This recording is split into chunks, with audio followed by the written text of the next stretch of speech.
Hi, everyone. Good afternoon or good morning, wherever you are. It's EJ. We're going to wait just 1 or 2 more minutes before we get started. Let people sign on.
Hello, everyone. Welcome to our Sunday afternoon live webinar with cooking demonstration with Emily Clairmont, a registered dietitian.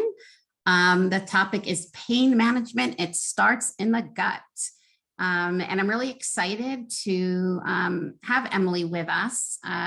I met Emily up here in Vermont, where I am speaking to you from. She works at the Comprehensive Pain Clinic at UVM, which is a wonderful place dedicated to helping people manage their pain without just solely using drugs. And she has a weekly session where she talks about how food and nutrition can play a vital role in controlling symptoms like pain, and has a tremendous amount of knowledge.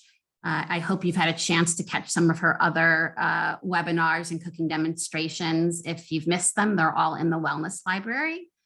And I'm excited for everybody to have a chance to ask Emily some questions. This is a live stream session once again, so if you have any questions during the presentation that can't wait, you can type them into the Q&A place. If you look to the right of your screen, you should see a Q&A button. And then if I see those pop up, I will be able to cut and paste them into the screen that Emily will see, and she can try to answer them. But if you can hold your questions to the end, we will switch to a live Zoom afterwards by going back to the live lobby and clicking on the live Q&A post session, and then you'll be able to see Emily and ask her any questions you have, and she'll be able to answer them. So I think without any further comments, I will introduce you to Emily Clairmont. And I'm going to see if Emily, you can unmute yourself and come on, and I will.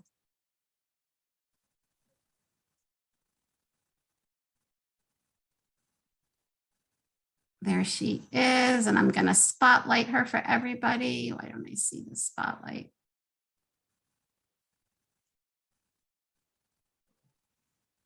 Okay, Emily, I think we are both here now. Can you see me? Okay. All right. Oh, okay. I'm going to sign off and take it away, Emily. Thank you so much for being here, by the way. Thanks. I am going to. Great. So you can still hear me okay? So good. So my name is Emily Clairmont. I'm a dietitian. I work for the University of Vermont Medical Center here in Burlington. And let's see here. And so one of my roles as a registered dietitian is I work, this is the clinic, this is our teaching kitchen at the Comprehensive Pain Program. And just saying, you know, I work with many individuals who experience chronic pain for a wide range of reasons.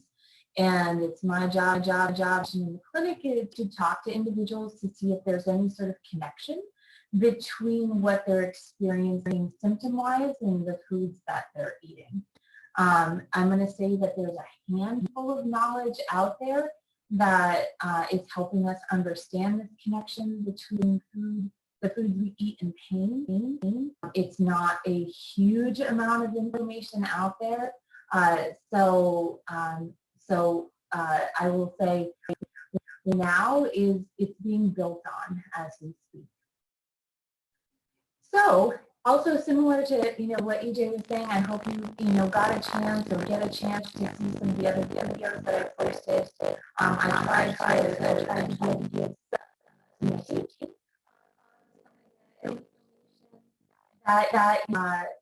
that you might want to know with regards to dietary supplements, gut health. And so today, you know, being this live session, we're just going to continue to build on this information. I hope some of you guys are at home cooking along with me. I think that is, I think that's really cool. In the era of COVID, this is what we had to do at our we had to switch from live in-person classes. Just getting at some information saying that there's some distortion. How about I try one thing? Yeah. Hi, everybody. We're having a little bit of technical difficulty, and actually Emily can't hear me. You guys can hear me, but I'm assuming you're hearing the same kind of distortion that I was. So I think she tried to fix something, and we'll let her go again and see how it works. I'm going to type her a message. Is that any better? I'll just keep on going. I noticed that it looks like the camera might be a little bit. I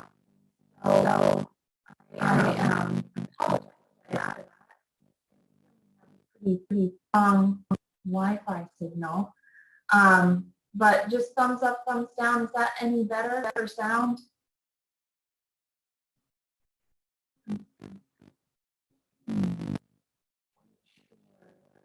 I try long my phone.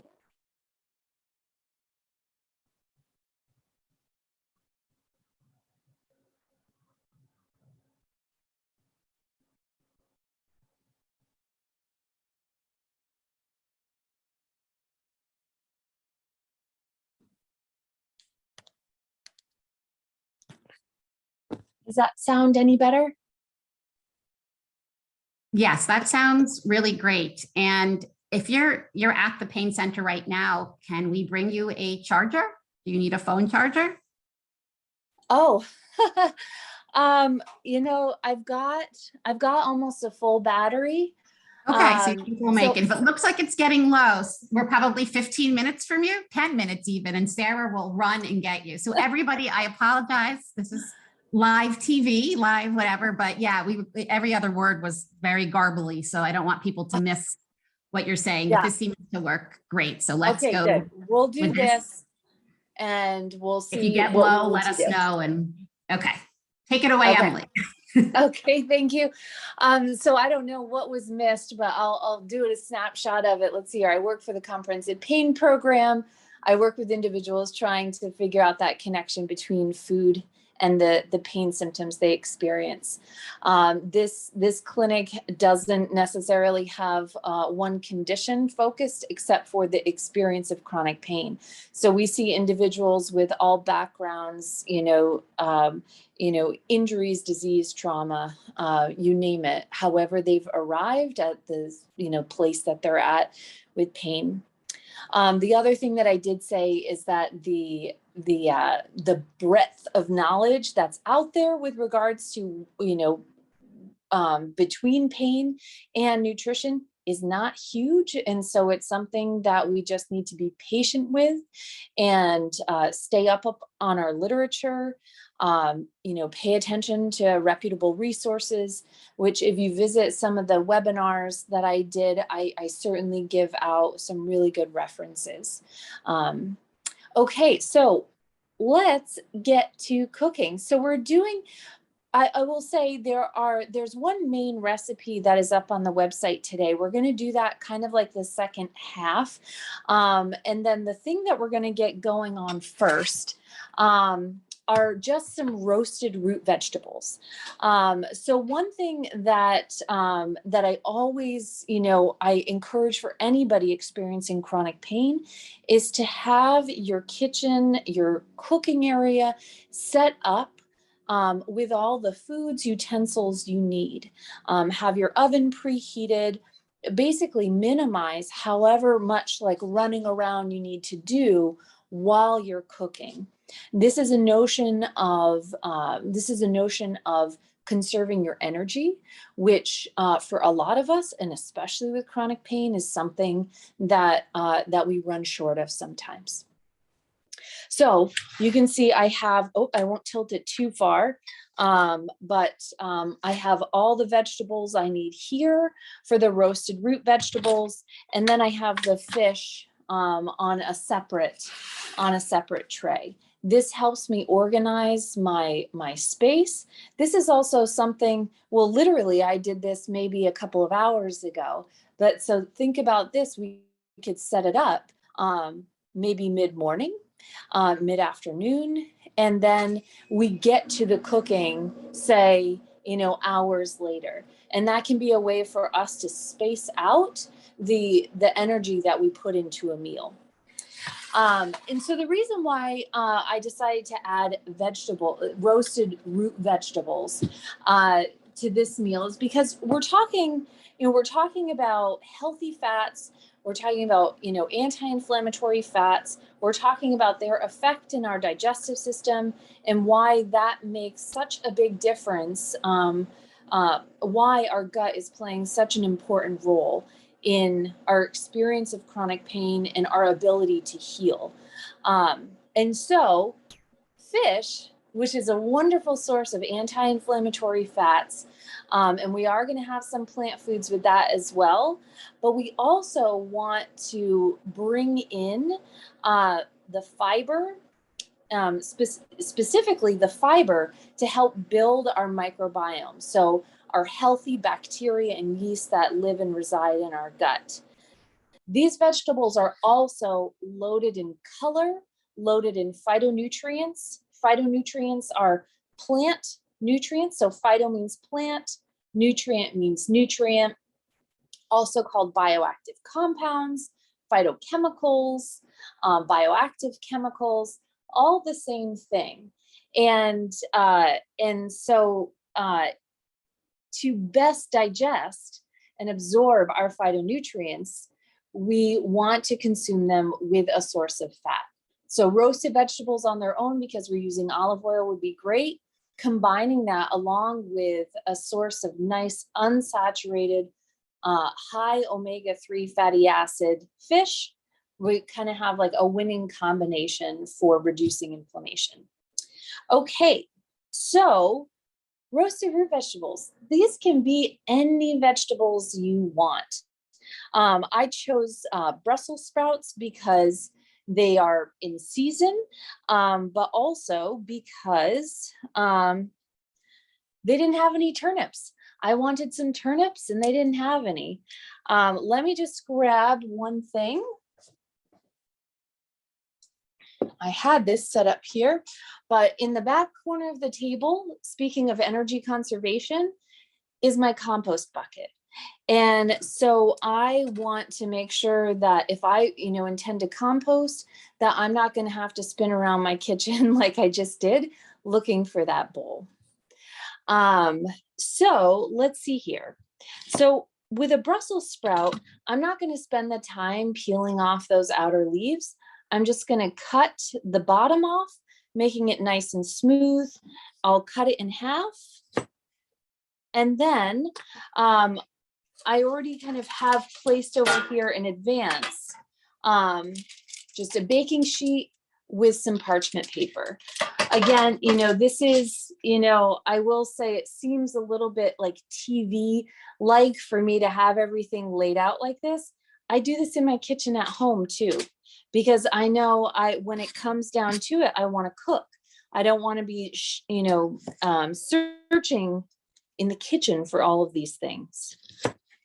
So one of the things that I always talk about in our cooking classes are knife skills. And so for somebody experiencing chronic pain, honestly, for anybody, sometimes we need to practice using a knife, holding a knife, making sure that the knife is an extension of us, extension of our arm, and that the knife isn't ruling us. So very commonly we see the knife held, kind of way back here.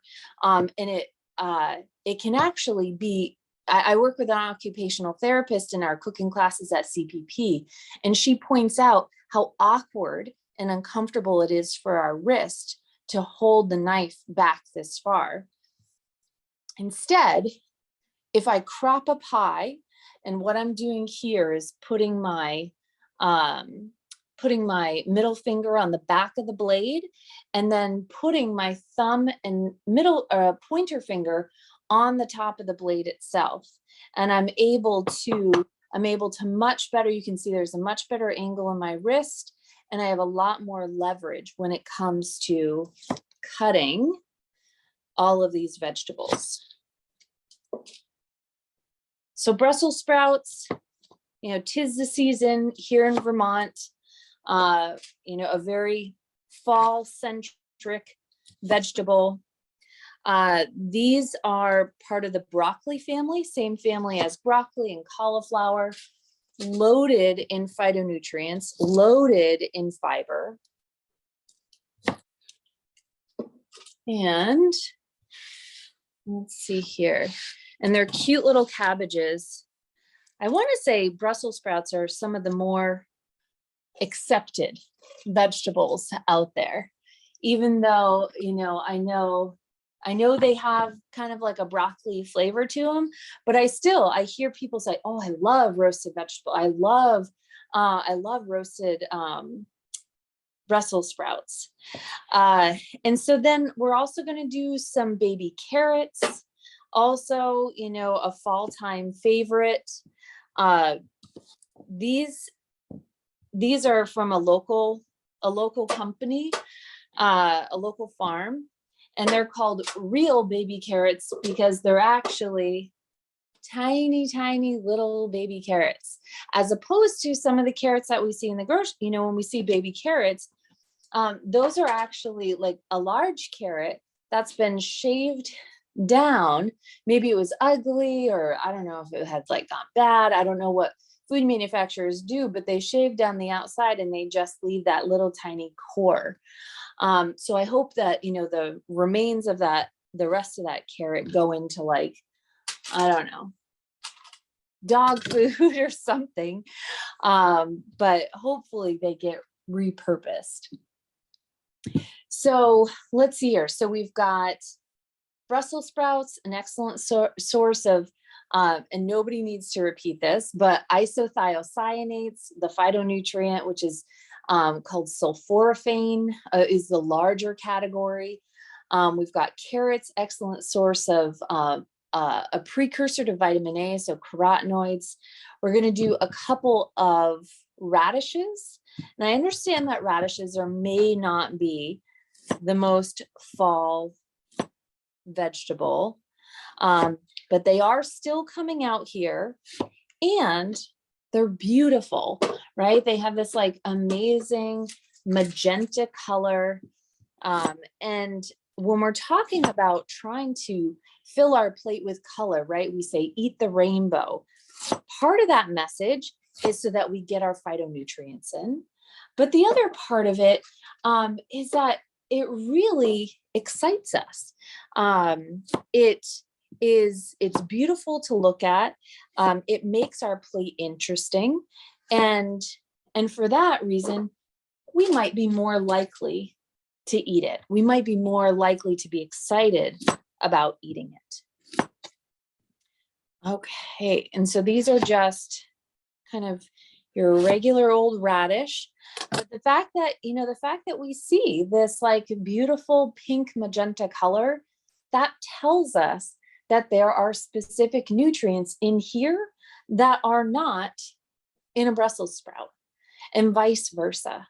And that's, and I mean, I tell people this a lot of the time, that I'm a registered dietitian, so I understand that I think about this stuff all the time. But it is a factor for me when I think about choosing food. I look at these things, I look at the colors, and I go, gosh, magenta. Like, when was the last time I had magenta on my plate? Yeah, maybe I'll work that in. And it's going to make these roasted vegetables look, I think, really beautiful. A lot of people don't think about roasting radishes, and just double checking that the stove is on. A lot of people don't think about roasting radishes, but it's quite nice. Radishes, they have the structure to hold up to a high temperature, like we're going to roast them on 400. Whereas other, maybe springtime vegetables like our lettuces, or our peas, they don't hold up to 400 degrees. And so you wouldn't really think about roasting them, but radishes certainly do. Roasting also helps to bring out some of the, the sweetness, the carbohydrates. It brings sugars to the surface, and makes them just a different experience. So they're not necessarily that spicy, hot flavor that they are when we eat them raw, but they still should have some crunch. Okay, so then we've got celeriac root. Now, celeriac root, even the lady at the grocery store in the checkout line, she was like, "And what is this?" So celeriac root is a wonderful vegetable. It is not the base. It is not the root of a celery. It is a different vegetable in itself.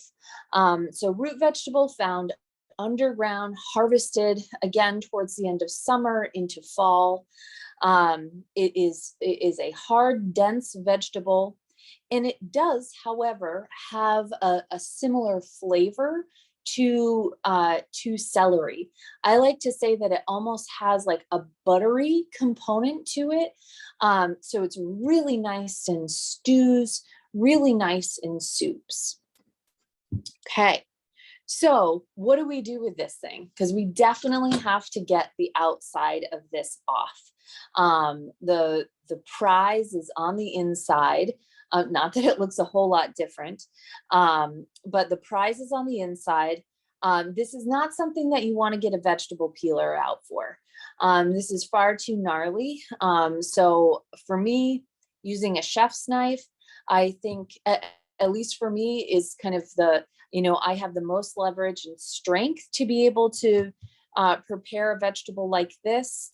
I think a paring knife, although I know some people just swear by their paring knives, it doesn't work for me.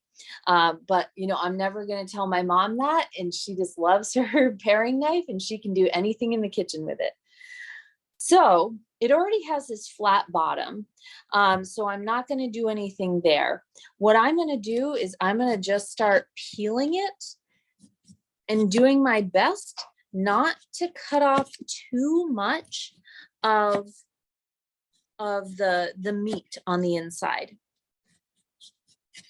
As soon as you cut into a celeriac root, similar to any vegetable, but it just starts smelling really, really wonderful. Like, if you guys were here, I would pass this around, and it smells really good. Anytime we're cooking at home from scratch, smelling the things we're about to eat, we start stimulating our digestion. We start getting our gastric juices flowing. We start getting our peristalsis, the movement of our gut, that starts happening. And for us, that means we're going to be set up and ready to digest, like to accept and welcome, digest and absorb the nutrients from this meal. If we didn't practice any of the preparation in advance, and this is, this happens to all of us, right? We maybe we get something to go and we're not even, 2 seconds into opening the package and we're eating it. We gave our body almost no chance to prepare for it. If that's the case, what we can do, we can always incorporate a moment of mindful eating. And this requires really kind of using some restraint. If like we've got to go, we're like in the car, and we're kind of like fast approaching our about ready to be famished zone, but just give yourself 3 breaths. Have the food, smell the food, look at it, breath in, breath out, breath in, breath out. All, that's lowering your stress hormones. That's bringing in those flavors, those scents, those, and that's setting your body up to receive that food. Okay. So practice mindful eating as much as you can. It'll really just set you up for the best, digestion as possible.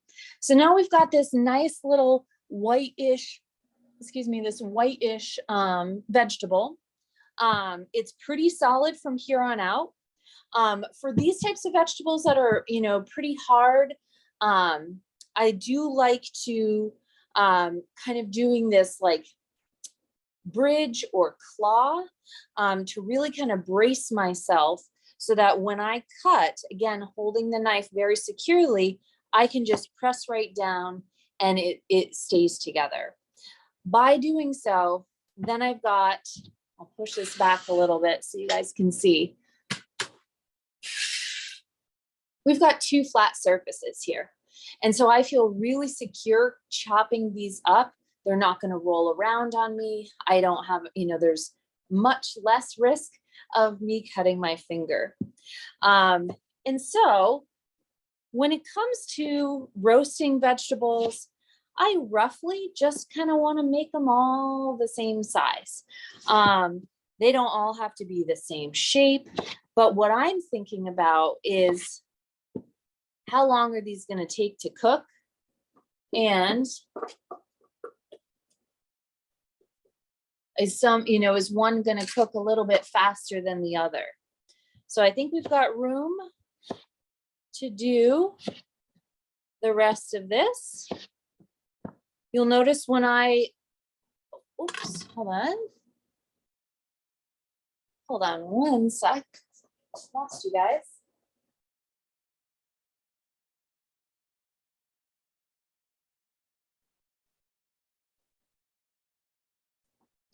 There we go. I just have to keep my eye on my computer.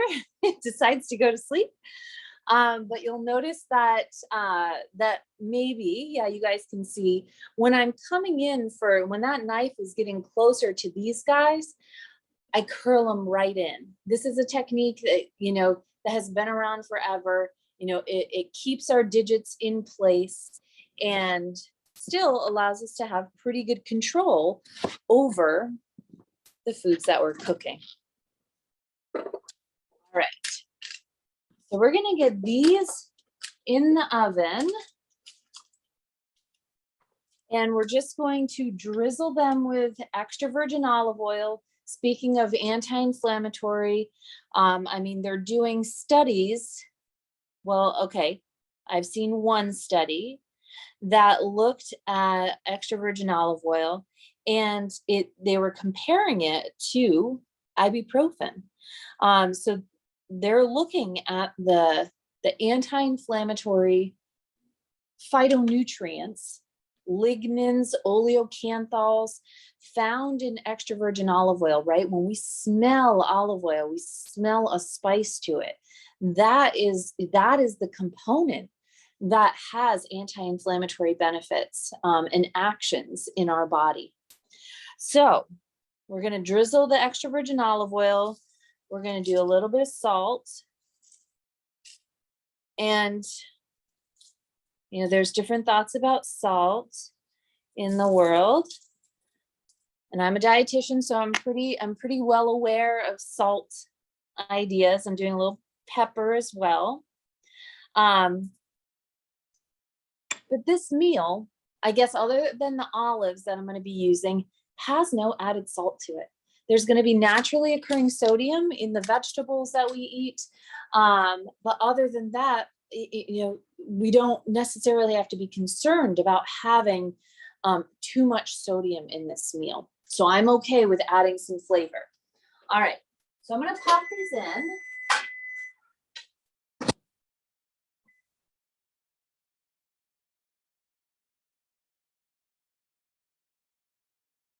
All right, and so we'll get those vegetables roasting.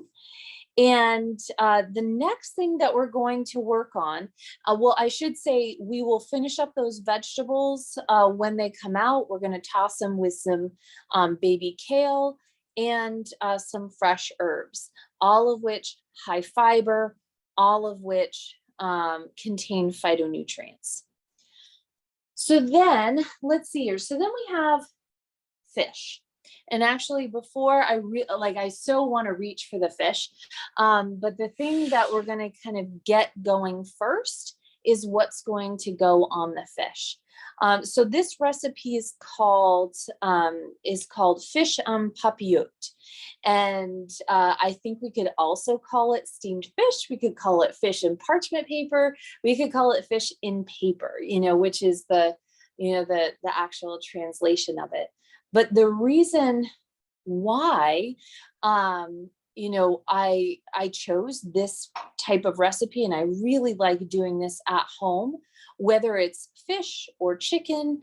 I did have a patient, a participant, do it with tofu, and she said it came out really well, but it's steaming, right? So we're not adding any like direct hot heat to it, like a grill or a stovetop. We're certainly not frying it. It does not result in a crispy piece of fish. And I know some people, especially when it comes to salmon skin, like a really crispy bottom to it.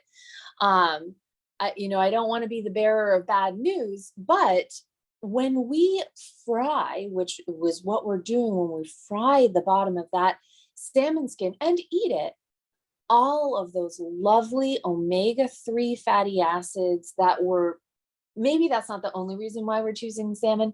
But in my mind, you know, these are the things that I think about. And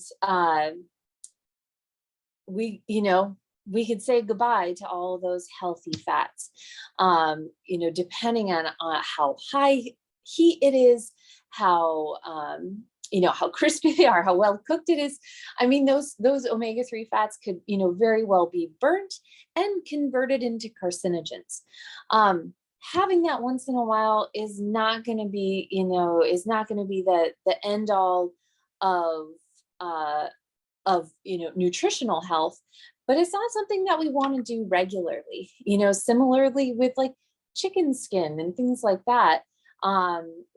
Once in a while, and I mean like a couple times a year, maybe, think about holidays, that's not going to set us up for any sort of nutrition related disease.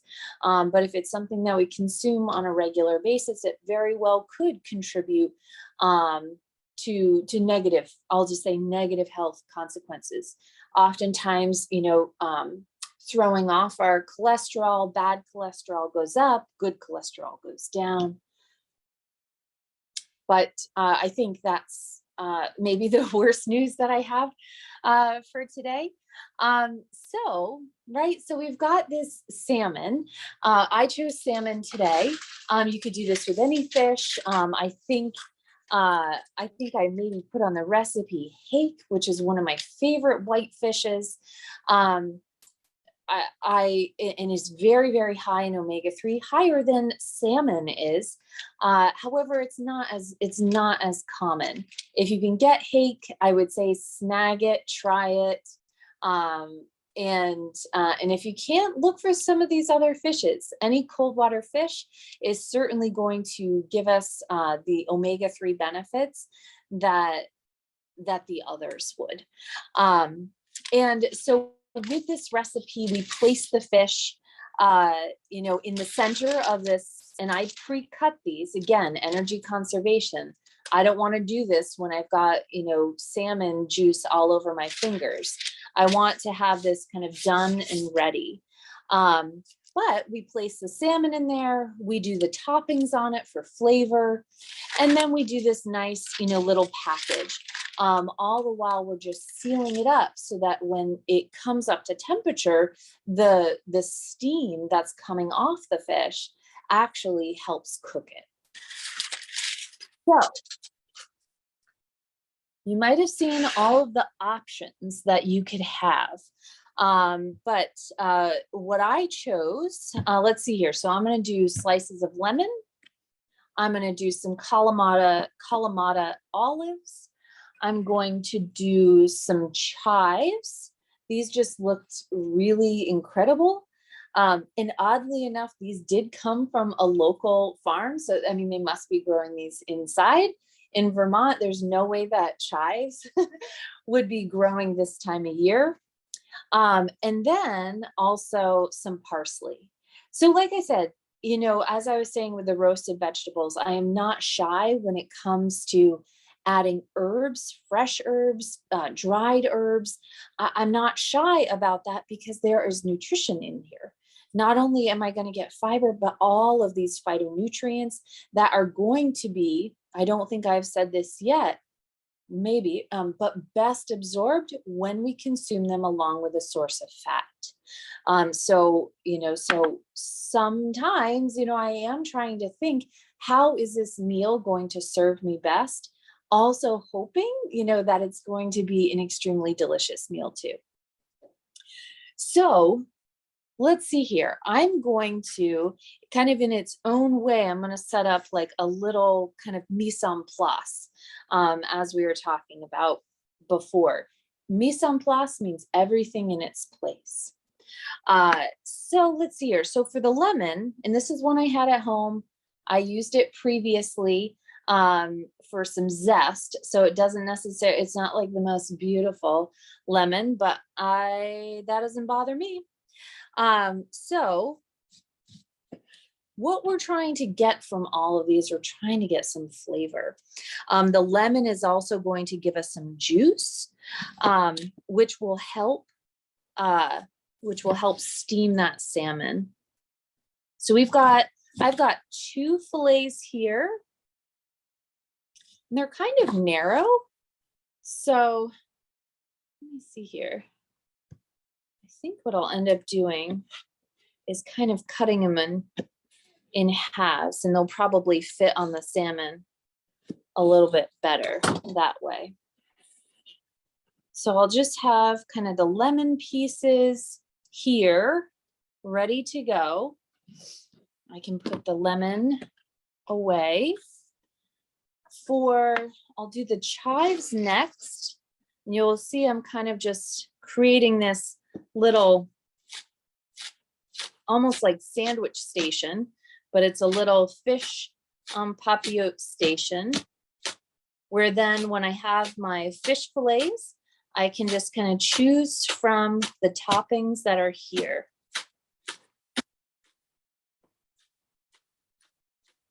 If you ever want to work on your knife skills, straight lines, things like that, chives are excellent. They're very satisfying to cut. They have a nice stiffness to them. Celery is also a really good option.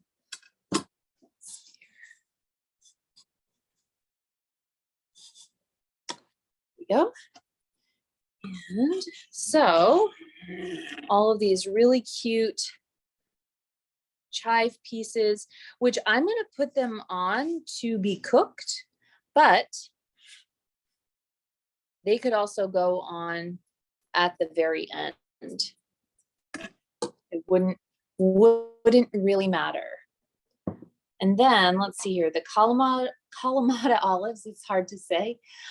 These are pitted. I bought them that way. And I don't necessarily see a reason why to buy ones with the pit in them. That's a lot of work, especially for something like this. If you like to kind of, suck on an olive pit after you've eaten an olive, then I would get ones with the pit in them. And that can be just like a nice, kind of a nice mouthfeel thing to kind of keep your mouth busy. All right. So olives, right? I mean, how they are fermented and preserved, very high in salt. So that is certainly going to help give this fish some flavor. All right, so I'll give the olives their own little corner. And then the only other thing that I'm going to, well, I see here, I can chop up the parsley. And then the only other thing that I brought, because it was in my refrigerator, is a little nub of ginger. And so I figured ginger might go with these flavors really well. I know that there are books on flavor combinations. There are renowned chefs, that talk about flavor combinations. My favorite thing to do when it comes down to, is this going to taste good with that, is I smell it all together. So if I had dried spices and herbs, I literally just put them, I could do 3 or 4 at a time, and I can smell them all together. It's going to give you a really good idea of if it's a good combination or a gross combination. And similarly here, I'm standing over chives and lemon and olives and fresh parsley. And I can tell you, it's going to be really tasty. It's just going to taste really nice all together. All right, so we've got kind of these stations. I'll put that one actually out of the way.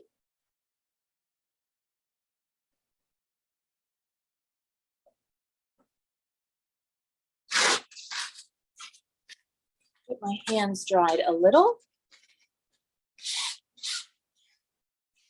And notice another thing, maybe you can see this, from where you are, but I try and have a pretty clean station, right? So this is a big cutting board. This is, I don't have a whole lot of clutter around where I'm cooking. That can also make for, a much more peaceful time in the kitchen. So before this kind of curls up on me, I'm going to grab, which it's just going to do, I'm going to grab one of these salmon fillets. It's pretty big. I can't remember how big it was, but I know it's big enough. And so, and it has a nice thickness to it. Everybody kind of likes salmon a little bit differently. And I am going to put it on the diagonal. I already put some salt on the salmon when I was just, letting it sit, come to room temperature. And so now I'm going to add just a little bit of extra virgin olive oil. I think I'm going to do a little bit of chives. This comes out very pretty. If you have an artistic side to you, then this will be really fun. And I'm doing 1 salmon per piece of parchment paper. All right, so we'll do 1, 2, 3, 4. Trying to get that to stick. And then to wrap it up, so we'll just come up to the top, bring the 2 corners, wrap it down, make a nice, we're basically just trying to have this knot pop up.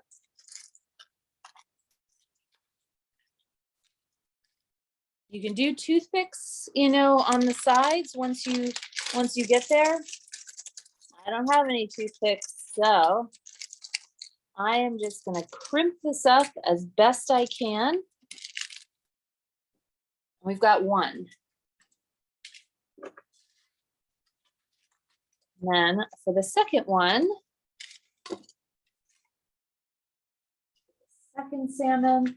And what's nice with steaming, you know, I mean, it's up to you. The skin on a salmon is perfectly edible. Like I said, it's a great source of fat, omega-3 fatty acids, which are contribute to our anti-inflammatory compounds. But also with steaming, it will come right off if that's not something you enjoy. Oops, got my sticky little fingers in the chives. Before, I'll do a little bit of extra virgin olive oil.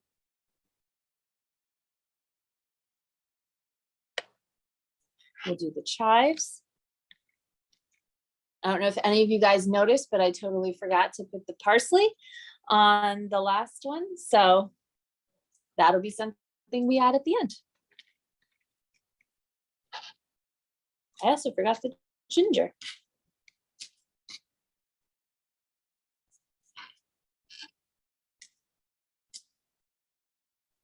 Just gonna do that. And then for the ginger, personally, I don't feel any need to peel this. There are phytonutrients held within the skin of ginger. And when I say phytonutrients, I don't think I said this yet, but phytonutrients are responsible for the color, for the smell, for the flavor of foods. So they are different than vitamins and minerals. Hold on one sec, let me just check these.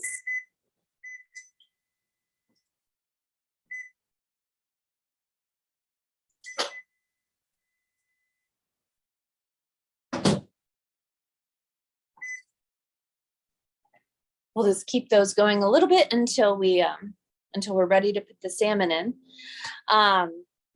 But so phytonutrients are responsible for all these aspects of food that we never really think about. And some genius, who knows when, you know, but some genius said, why are blueberries blue? And what does that blue have to do with, you know, with our health, right? If we're consuming the blueberries for all these other things, is there perhaps a benefit to the blue, which actually is kind of more like magenta when it comes down to it. And so, yeah, so these, you know, intelligent, you know, forward thinking scientists and researchers and probably healthcare providers, you know, started exploring what was behind these smells, these colors, these flavors. And lo and behold, they are compounds that our body breaks down, digests and absorbs, and then uses them in various ways to strengthen our immune system, to strengthen our brain function, to improve our, you know, and support our cardiovascular systems, as well as to support our inflammatory systems. So ginger, I'm not afraid. I'll leave the skin on. That doesn't bother me in the least. And the tool that I'm using here is called a microplane. And I love this tool.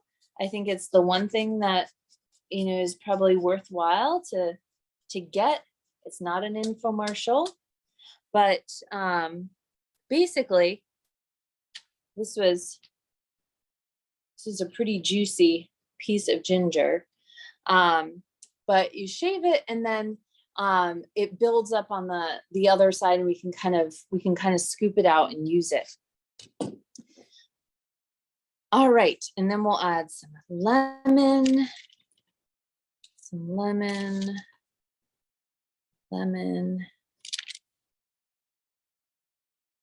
or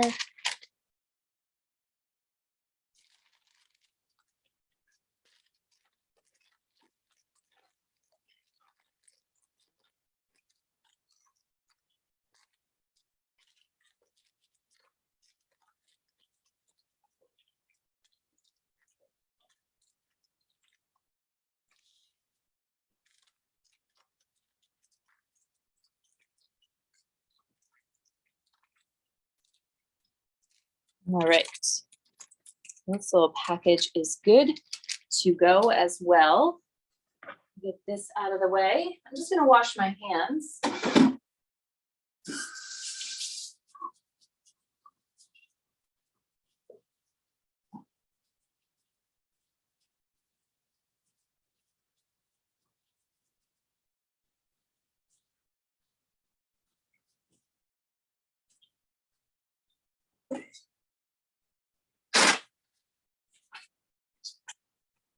Even though this is live streaming, I want to show you that, you know, once you handle a raw meat of any sort, fish, chicken, beef, pork, you really need to wash your hands. And if you got any on your knife or you got any on your cutting board, you know, it's a good time to switch it out, clean it up. You certainly don't want any of those foodborne illnesses that can certainly grow on these types of surfaces. I'm using a plastic board, which is also another reason, or this is intentional. You could certainly use wood if you were, you know, if you were doing like raw vegetables and herbs and stuff like that. But once you get like animal protein in there that has the potential of building bacteria, growing bacteria, I say get a plastic cutting board, non-permeable. Okay, so I'm gonna get these vegetables out of here.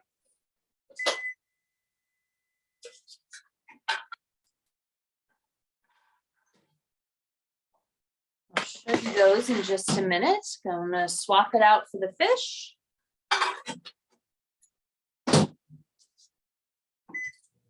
And maybe some of you at home are thinking, why not cook them at the same time? And I don't know if anybody's thinking that, but we have a small little stove here that actually only takes one little like quarter sheet pan at a time. And so that is a lesson to us in how to cook smaller amounts. But that's typically what happens in a demonstration kitchen. So this pan's pretty hot, but I just want to show you, and then we'll start cooking it. We'll start prepping these again. I'm not sure how much that's going to come through, but I'm just looking for a little bit of browning. So a little bit of browning on the Brussels sprouts, on the carrots, on the radishes, and I think I can go ahead and just get this out of the way. Not spread salmon other places. Okay, so again, mise en place. I've got my bowl here. What I'm going to do, so I already kind of prepped in advance some flat leaf parsley, some basil, and that was, I would say, that was kind of an impulse buy at the grocery store. The basil, the parsley, I already had it because of the salmon, and then this piece doesn't look like it wants to stay with us, and then some baby kale. I know some people prefer to take like the stems off of baby kale. Honestly, it just doesn't bother me that much. You know, when we're talking about gut health, gut microbiome, and we're talking about trying to build our gut microbiome, we need fiber to do so. And so that whole connection between gut health and fiber intake is that our fiber intake actually is the food for our healthy bacteria and yeast. So we think that, we're eating fiber for us, but it's a little bit even sci-fi to think that we're eating fiber for them. So I'm taking these hot roasted vegetables that are drizzled in olive oil. I'm adding them to the greens that we put in the pan. And then I really like tongs to stir. And it's a nice way to toss and stir. And so I'm kind of distributing that oil, I'm distributing the greens, but what I'm also doing is that I'm kind of applying very gentle heat to the greens themselves. And all we need to do is wait then for the fish to be done. So we can kind of put this aside for now and wait for the fish to be done. And so I wanted to just take a minute to kind of give a little bit more, that deeper explanation as to that connection between our gut health and pain, and why I'm saying, eat fiber that feeds our gut health, or that feeds our healthy bacteria and yeast. Well, the association that's been made, and the information that we now know, is that gut bacteria, they do a number of things in our body, one of which is to help us digest and absorb nutrients. So if we're thinking of, chronic pain, and we're thinking of wanting to get the most out of the meals that we are consuming, we also want to ensure that we are able to digest and absorb all of those nutrients. So at a minimum, establishing or maintaining or revitalizing your gut bacteria is going to be helpful to make sure that you have a strong microbiome. But the second reason is that gut bacteria, similar to other organisms, they get rid of nutrients. So we get rid of nutrients too, right? It goes down our digestive tract. And then, I won't say what happens next, but we all know what happens next, right? We get rid of the nutrients once our body is done with them. Gut bacteria do as well. And some of the byproducts that gut bacteria release are beneficial to us. These are called postbiotics. Post meaning after, so after the bacteria.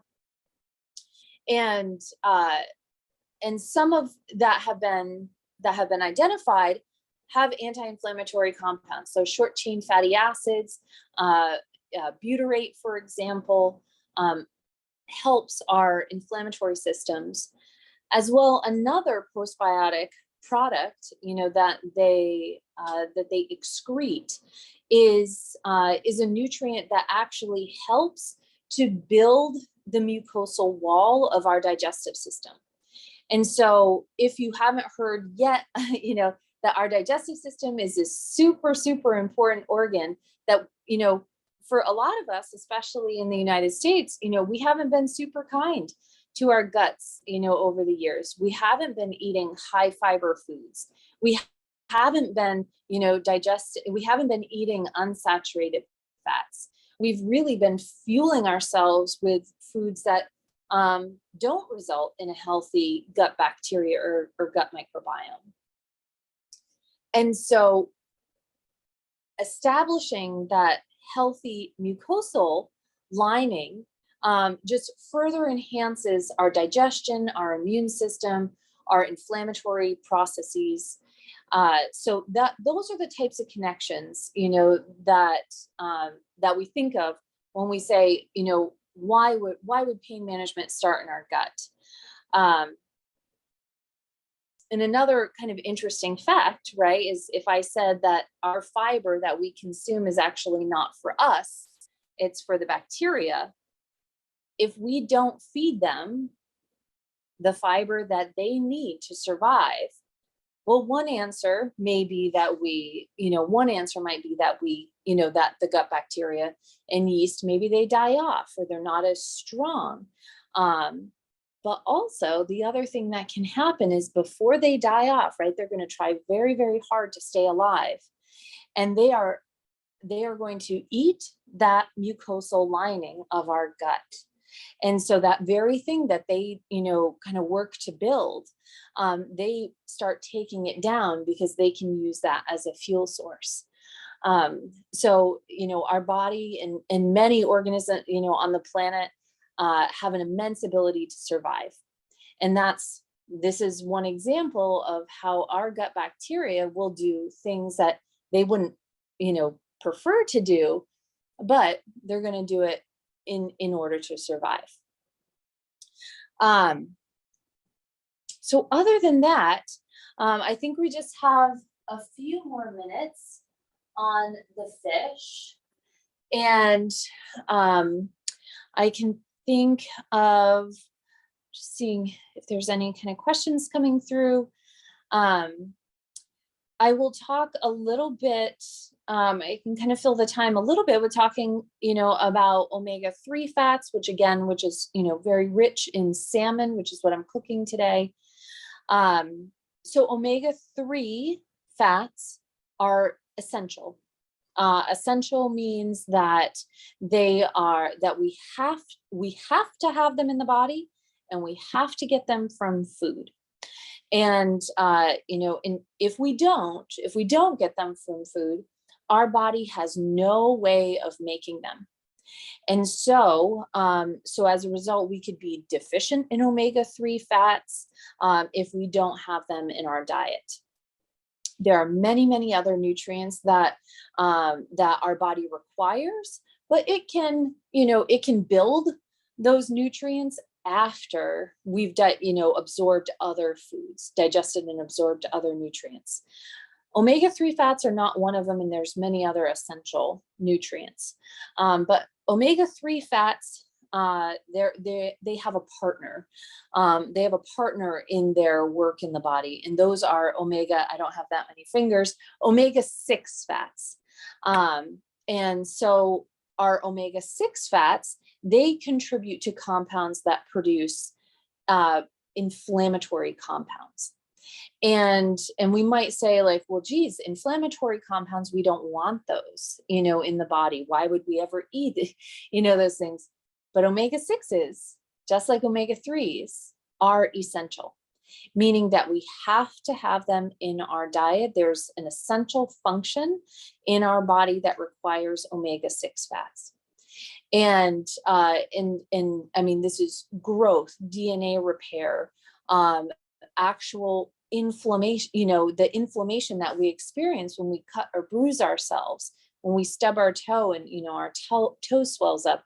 That's an important and essential role of our immune system. And so all day long, for a variety, with different processes, our body is using omega-3s and then omega-6s and omega-3s and omega-6s, and they work in harmony. The challenge, however, is that I will say, the standard American diet, which may ring true to you, but it also, maybe you've just heard about it, right? The traditional diet of what we eat in America, fast food, processed meats, chips, candy, soda, all these things. But the standard American diet provides enormously large quantities of omega-6. And I kind of go off the screen with this because traditionally we actually want a little bit omega-6, a little bit more omega-6 than omega-3. And that's just how our bodies work. So ideally, we're talking about a 3-to-1 ratio, omega-6 to omega-3. Some people might say a 2-to-1, some people might say a 1-to-1. But if you're doing a 3-to-1, you're absolutely stellar. And the standard American diet provides a 10-to-1, 20-to-1, 30-to-1 ratio of omega-6 to omega-3. Part of that, again, is because our omega-6 fats are so prevalent in the diet, and omega-3 fats are so absent in the standard American diet. So by consuming something like fish 3 to 4 times a week will certainly boost your omega-6 and bring that ratio back up into balance.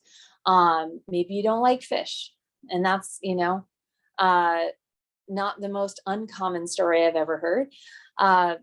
But we have walnuts, we have flax seeds, we have almonds, we have pumpkin seeds. I will say this, although I don't want it to be your number one source of omega-3, which is grass-fed beef. So pasture-raised, grass-fed beef, pasture-raised eggs as well are going to be a lot higher in omega-3s than traditionally raised eggs, traditionally raised beef. And so I do think there are more rich sources of omega-3s than grass-fed beef and eggs. But know that if you're eating those things, you are contributing to balancing out that ratio. So let me see here. Let's just check on the fish.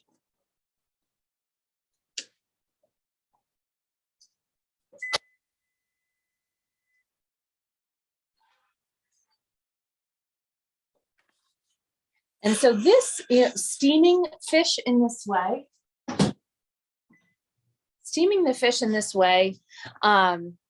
you almost can't mess it up.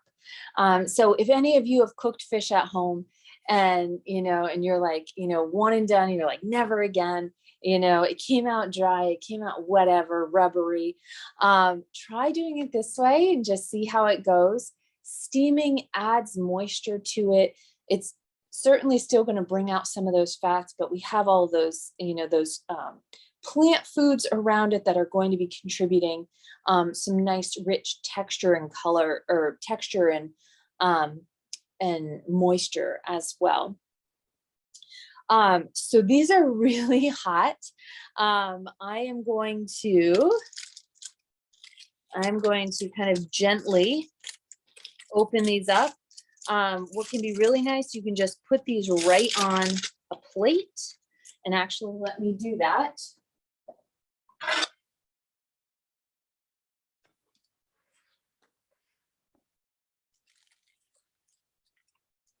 We want all those like lovely juices to stay right with it.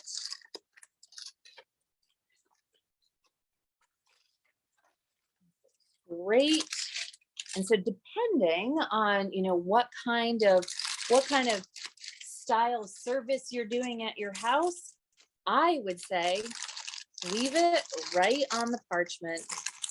It kind of looks a little French. It kind of looks a little bit fun.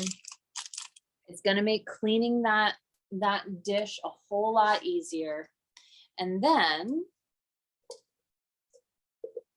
doing this, what I like to think as kind of like, a nice magical combo. To do a lot of veggies on the side. If anybody, heard my other webinars, aiming for half a plate of vegetables, you can just assume that is going to be anti-inflammatory if you're getting that much plant food in your diet. And so this meal could absolutely be paired with some brown rice, some quinoa, any whole grains, some barley if you wanted to. I'll be gentle in, let me see here, presenting this, because it could go all over the place. Here we go. So you can kind of see how it lays out like that. You can see the salmon is, it's kind of washed out. But you can trust me, it's nice and cooked through. It's certainly up to temperature, and this is just going to be a very nice and flavorful meal. Thank you. I think that's a wrap. I'll be so curious to hop on to the next link with you all and see, if anybody cooked along with me, questions that people have. And other than that, I really appreciate your time and thank you so much. And I am back. The sun is in my eyes from where I am seeing, but I'm going to, okay, there, the two of us are now on the screen. And so I just want to remind everybody super quickly, I will actually share my screen and make sure we did have a little bit of a, I'm just going to refresh my homepage. So everybody got here through this, and under featured sessions right now, we are looking at the Q&A, this section right here from 5 to 5:30. We'll make that go a little bit longer so that folks can ask questions since we kind of move things around. But all you need to do is go in and click on the join session, the live Q&A session, and meet us there. So Emily, thank you so much. We'll see you in 2 minutes. You have that link as well. And we'll sign off for here and hopefully see everybody in 2 minutes on in the live Zoom. Thank you. All right. See you soon. Bye. Thanks.